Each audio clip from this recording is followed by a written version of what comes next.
So, hello mga pangga, pupunta kami ngayon ni Ken sa Brooklyn Bridge dahil hindi pa namin yun napuntahan. Kung makikita ninyo, merong cargo train na dumadaan doon sa itaas. At papunta kami ngayon sa bus stop ng bus na Q69 para pupunta sa subway station ng NW. So, ayan, nakikita na namin ang bus at kailangan na namin magmadali para mahabol namin at makasakay kami kaagad. Dahil kung hindi, 15 minutes ka na naman maghihintay. So, sasakay kami papunta sa Ditmars Boulevard na malapit doon sa station ng NW train. At pagkatapos, sasakay kami sa train papunta ng Queensboro Plaza. At mula doon, sasakay na naman kami papuntang Lexington Avenue. And from Lexington Avenue ay sasakay na naman kami ng 4 or 6 train papunta sa Brooklyn Bridge City Hall. So, ayan na nga mga pangga. At paakyat na kami, papunta na kami sa outside world. So, ayan, makikita na natin na may maganda ng mga structures. At paglabas namin dyan, ay malapit na sa paanan ng Brooklyn Bridge. Kaya, ayan, medyo na-amaze kami sa laki ng mga buildings na dahil kakaiba talaga yung mga style ng mga buildings, mga luma siya ng mga type. Pero, makikita mo talagang solid na solid. Maraming mga tao, mga tourists na nagpapasyal-pasyal dyan. At napakaganda talaga ng araw ngayon. Ngayon ay Sunday, so kami ay namasyal-masyal para makapag-ikot-ikot naman tayo. So ayan, pagkatapos nga kaming mag-picture-picture sa harapan ng mga malahiganting mga building, ay nagsimula na kaming maglakad-lakad papunta sa paanan ng Brooklyn Bridge. At sobrang napakaraming tao mga pangga, iba't ibang lahi ang nandyan, mga turista, at makikita nyo, napakalaki talaga ng mga building. Kaya ako'y amazed na amazed at binibidyohan ko talaga bawat isa. So, ayan na nga mga pangga, malapit na kami sa paanan ng Brooklyn Bridge at ang tulay na ito ay lubha, napakahaba. Lahat ng mga artista nagpupunta dito para magpalitrato. At sa magkabilang gilid ay makakita kayo ng mga stall na kung saan makabili kayo ng mga souvenirs, mga caps, bags na may New York, na mga na picture, and mga key holders at kung ano-ano pa. Ayan, nakikita ninyo yung mga bags, may mga New York, may mga I Love NY. Ayan, napakarami yan, pangga, tag $5 yung cups, tag 10 naman yung mga bags. So, ayan pangga, naglakad-lakad na nga kami, papunta doon sa gitna ng Brooklyn Bridge para makapagpalitrato naman tayo. Kaso lang, lubhang napakainit, yung parang nanunuot talaga sa iyong balat at para ikaw ay masusunog. So, ayan, marami kami nakakasalubong ng mga iba't ibang mga lahi. Hindi ko alam kung saan silang galing ng mga lupalop ng mundo, pero nakarating din sila dito. So, ayan, pinipicturean namin at pinibidyo yung mga malalaking building. Napakaganda ng mga building pangga kasi mukha silang mga gawa sa Italy, no? Wow! So, napakaganda talaga ng view sa paligid ng Brooklyn Bridge na ito.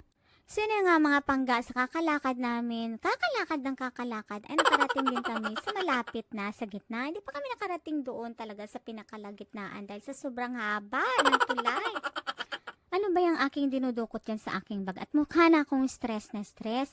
Ayun naman pala yung aking monopod para malawak-lawak ang coverage. So kung inyo nakikita pangga, napakaganda talaga ng paligid o ng likuran ng Brooklyn Bridge na ito. Makikita ninyo sa aking likuran, ang lalaki talaga ng mga building. Kaya naku, pag may nahulog dyan ay sigurado talagang hindi na mabubuhay pa. So yun na nga pangga, kami ay nag-uusap-usap na kung magsisimula na ba kami mag-picture-picture. So ayan na nga, nakapag-decide na kami.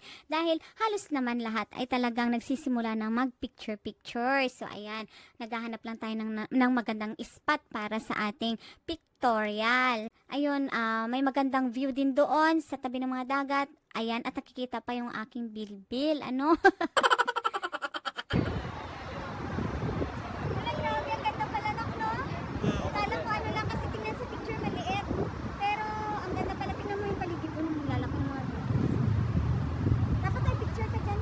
Ito yung World One Center, oh.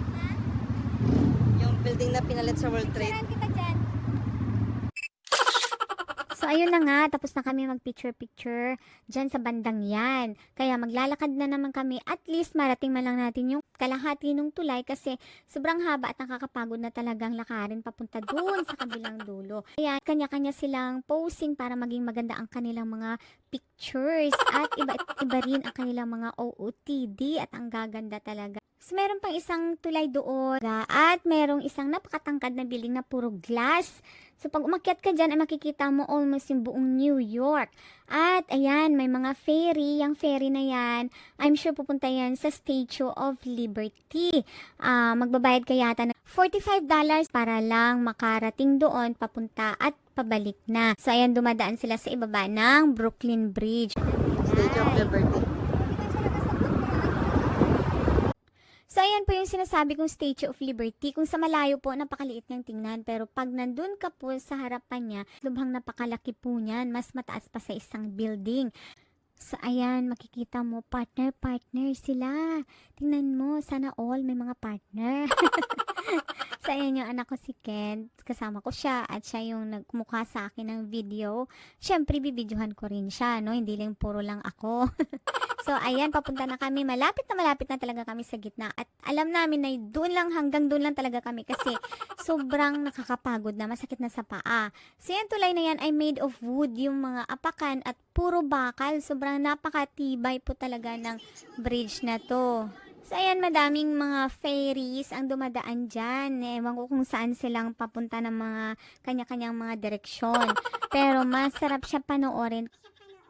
Ayan, nagmumuni-muni na si Ken.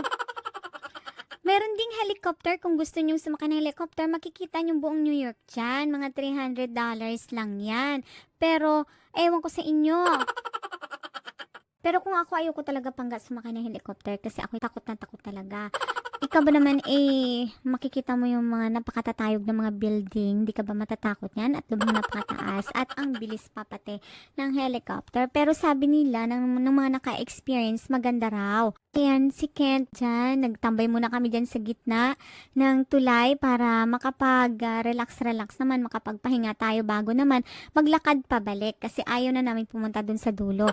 So, ayan, napakarami din nagbebenta ng mga picture frames at ayan, napaka-solid talaga ng mga foundation ng bridge na yan. So, hindi ka matatakot na magstay dyan o magtagal dyan kasi very safe talaga. Wow. So, ayan, nag-decide na kaming bumalik na doon sa New York na side kasi yung kabilang dulo is Brooklyn na. So, para makagala naman tayo sa ibang lugar, balak po namin pumunta doon sa Manhattan, sa Bryant Park. So, mga panggaali na kayo at pupunta na naman natin yung Bryant Park.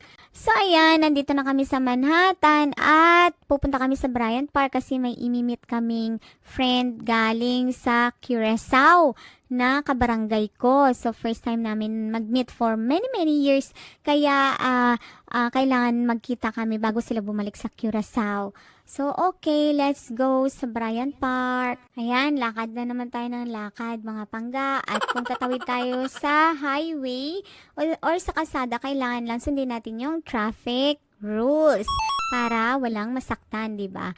So, ayan, marami kami nakakasalubong na iba't ibang mga turista. Dito kasi sa New York, halo-halo din yung mga tao. May Saudi, Indian, Greek, andito lahat. So, andyan, makikita ninyo may mga city bikes. Pwede mo yan rentahan para sakyan mo kung saan ka gustong pumunta as long as allowed ka na magbisikleta doon. Meron namang bike lane, so safe naman. At kailangan mo lang mag-download sa cellphone mo nung app para makagamit ka ng city bike. So, ayan na nga, palapit na kami ng palapit sa Bryant Park. Gusto naming umupo doon para makapagpahinga. So, ayan, naglilibot-libot muna kami dito sa mga malalaking mga brand stores like Balenciaga. Yan, favorite yan ng mga kababayan natin, yung Balenciaga. Pero medyo mahal siya, mga pangga. Pero maganda naman ang quality.